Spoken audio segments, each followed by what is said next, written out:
Everyone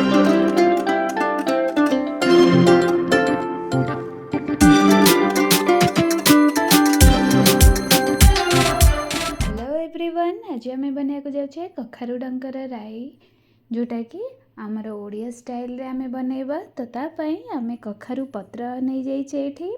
तो कखारू पत्र आपण भल कखारू पत्र नेबे। तो कलिया कलिया कखारू पत्र नेले तार टेस्ट बहुत ही भल होता है और सेटा सिझा को कम समय नहीं थाए।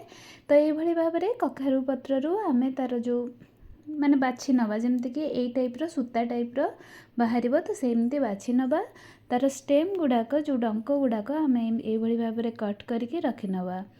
तो परिबा आपण जहाँ नेबे ताकू काटिके रखी नेबे। मुझे आलू आउ अमृतभंडा जह्नी आउ बोईतालू माने कखारू नहीं। तो आपन चाहिए सारू मध्य नहीं पारिबे। तो मसला प्रस्तुत करिया पई एटी गोटे ग्राइंडिंग जार रे गोटे चमच सोरिष, हाफ चमच जीरा आउ किछि रसुण नहीं जिबा। तो रसुण जदि आप पकड़ चाहूना ताहले स्किप करके से छोटर अदार गोटे छोट टुकड़ा आप नहीं पारे। तापर सुखिला लंका और टिके पानी नहीं कि आम ताको भल भाव में गोटे स्मूथ पेस्ट कर नबा।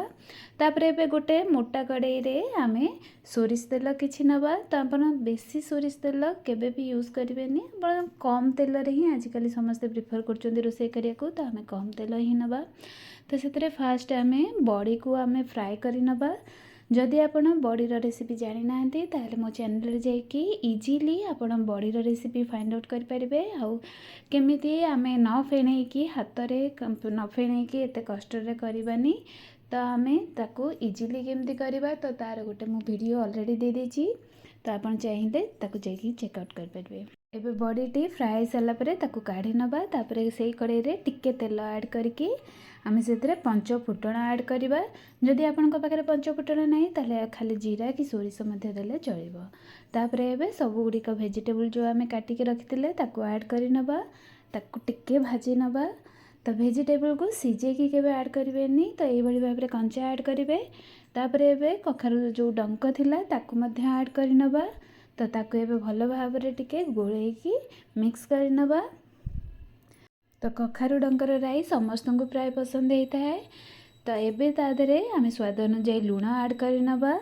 तापर आम हलदी टिके मुझे ऐड करछि। जदि आपण चाहिए ताको स्किप मध्य करें, सेमती किछि जरूरी नहीं हलदी ऐड करवा। तापर आपण चाहिए लंका मध्य बेसी पकई पारे, मु एथरे कम यूज करुछि। तो एबे ताको भल भाव में गोले नबा। तो गोली सारा पर एबे ताको भल भाव में टिके ढांकी ताको मीडियम फ्लेम रे आमे ताको कुक करवा। लो किंबा हाई फ्लेम देवेनी नले सेटा तळु लागी जिवो। तो आपणकर जदि तळु लागी जाउछि ताले आपण टिके जस्ट पानी देकी ताको कुक करि परिबे। एबे एतरे टिके लंका गुंड मु ऐड करछि। आपण चाहिले स्किप मध्य करि परिबे, नहले कंचा लंका मध्य ऐड करि परिबे। से जो आमे मसला पेस्ट कले सेतरे आपण कंचा लंका मध्य ऐड करि परथान्ते। तो ये भाव में आम ताको गोले देकी ताको एबे पुन थरे घोड़ेकी 15 मिनिट पर्यंत ताको कुक करवा। तो ये भाव में देखो अधा सीझी आसलानी परिबा गुड़िक। तो ऑलमोस्ट अधा सीझी गला परे तापर एबे जो आम बेसर पेस्ट करथिले ताको आम एथरे ऐड कर नबा। तो ऐड करके ताको भल भाव में टिके गोले नबा। आ गोले सारा पर टिके सेतरे पानी ऐड करदेबे। जदि आपणकर सेटा पूरा सुखा हो जाउची तो सेतरे आपण टिके पानी ऐड कर दे पारंती। तो एबे सेतरे कटा हेतबा जो कखारू पत्र आम जो क्लीन कर देथिले ताको एबे काटिकी सेतरे ऐड कर नबा। तो कखारू पत्र सीझिबा पई टिके बेसी समय लगे। तो आपण पूरा छोट छोट पीस रे देखि पारुथिबे, पूरा छोट छोट पूरा काटी देबे ताको। आ ताको भल भाव में टिके गोले नेबे। आ आवश्यक अनुसार आपण एथरे पानी ऐड कर नेबे। मु एथरे एबे पानी ऐड करी नहीं कारण सेटा टिके उदा उदा लागुची। तो पुणी से आपण कभर करिकी एबे ताको आमे 5 रु 10 मिनिट कुक करबा को छाड़ी नबा। तो एबे गैस रो फ्लेम टिके मीडियम रु टिके कम कर नेबे। तो एबे देखंतु 10 रु 15 मिनिट कुक कला परे एटा ऑलमोस्ट रेडी हो गलानी।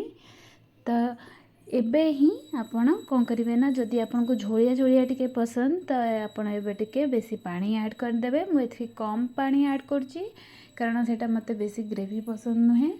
तो आपण जदि सुखा एटा खाइबे तो बहुत ही टेस्टी लागिबो। तो देखंतु एबे तापरे आमे 5 मिनिट आउ ताको कुक कर देथिले। एबे सेतेरे से जो फ्राइड बॉडी ताकू आमे एभली भाव में हाथ रे ही क्रंच करके माने जमती ताकू भांगिकी आड कर नवा मझे आड करले सेटा पूरा नरम हो जिवो तो एते टेस्ट लागिवनी जदि आपण चाहुचंती तेबे आपण आड करि परिबे किछि असुविधा नाही किंतु लास्ट को आड करि देखिबे बहुत ही टेस्टी लागिवो। तो एभली भाव में आपण बनातु ताकू पखाଳ किंबा गरम भात दीटा संगे मध्य खाई परिबे। आ मते कमेंट बॉक्स रे निश्चिंत जणांतु आपनको ए रेसिपीटी केमती लागिला। आ जदि मो वीडियोटी भल लागि थाए तबे लाइक शेयर एंड सब्सक्राइब निश्चिंत करिए। पुणी देखा हबो नेक्स्ट वीडियो रे।